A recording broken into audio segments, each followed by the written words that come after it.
On démarre ce trend des marchés par les bourses européennes. Elles ont évolué de manière hésitante sur fond de signaux contradictoires autour du conflit en Iran. Donald Trump a annoncé une prolongation sans limite du cessez-le-feu. Mais les négociations entre Washington et Téhéran concernent le détroit d'Ormuz. Elles semblent dans l'impasse, ce qui a fait rebondir le prix du pétrole. Sur Euronext, Bruxelles, Solvay a fini la séance en tête du Bel 20.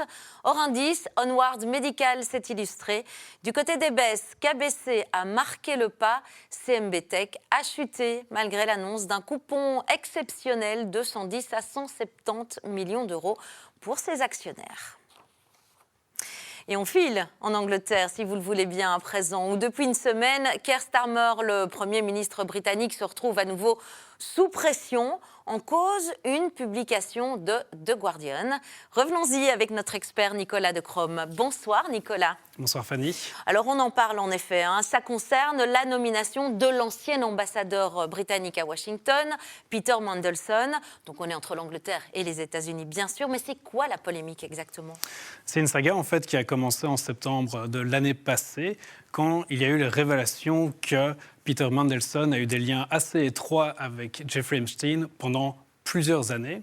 Alors évidemment, Keir Starmer a directement licencié ou limogé son ambassadeur. Mais le nouveau rebond en fait, dans cette saga, c'est qu'il a été révélé il y a une semaine par des autres documents que Keir Starmer avait nominé en fait, cet ambassadeur alors qu'il y avait eu une remarque négative, on va dire, du service de sécurité britannique. Et puis, il est entendu aussi, le Premier ministre, cette semaine.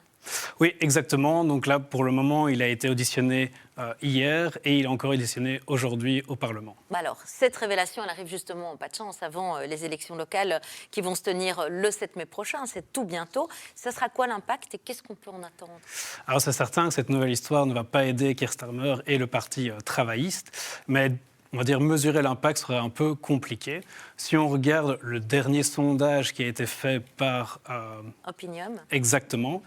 On voit que le score net d'approbation de Keir Starmer est à moins 42%. Alors le score d'approbation net, qu'est-ce que c'est ? C'est, on va dire, le pourcentage d'approbation moins le pourcentage de désapprobation. Ce moins 42%, ça représente plus ou moins des niveaux où on a vu des anciens premiers ministres britanniques démissionner.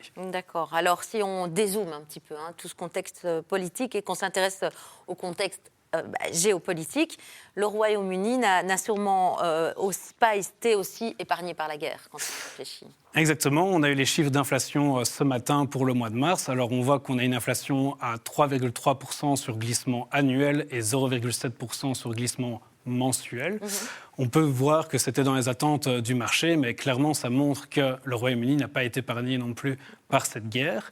Si on regarde les chiffres du FMI, donc ils ont révisé depuis la guerre un peu leurs chiffres sur la croissance et sur l'inflation, on voit qu'au niveau de la croissance, ils ont diminué de 1,3% à 0,8% la croissance en 2026 pour le Royaume-Uni, et l'inflation, il a augmenté jusqu'à 3,5% en 2026. Alors Nicolas, ils réagissent comment les marchés ? Alors il y a vraiment deux histoires. D'un côté, on a le marché obligataire et le marché action. Je prends le marché obligataire tout d'abord. On voit que le Royaume-Uni emprunte maintenant sur 10 ans à 4,90% annuellement. C'est le taux le plus élevé si on regarde la zone euro et la zone États-Unis aussi. Donc on voit que c'est un taux assez élevé. Et ça peut se traduire en fait par un peu l'inquiétude des marchés obligataires quant à la stabilité politique et la politique fiscale, et aussi les peut-être futures hausses des taux d'intérêt par la Banque d'Angleterre. Si on prend maintenant le marché action, on se rend compte en fait que c'est plutôt positif. Le marché anglais, après c'est britannique plutôt, a progressé de 7% depuis le début de l'année. Alors pourquoi c'est 7% ? On voit que l'indice britannique est composé à 13% plus ou moins de sociétés actives dans l'énergie. Et d'un autre côté, elles sont aussi très présentes, les sociétés actives dans le secteur des matières premières. Et donc les deux profitent d'un pétrole plus élevé ou d'une inflation plus élevée. Eh bien, merci pour cette expertise et cette analyse. Merci à vous, Nicolas De Crome, et à tout bientôt. Merci. C'était le Trends des marchés du jour. Merci de nous suivre.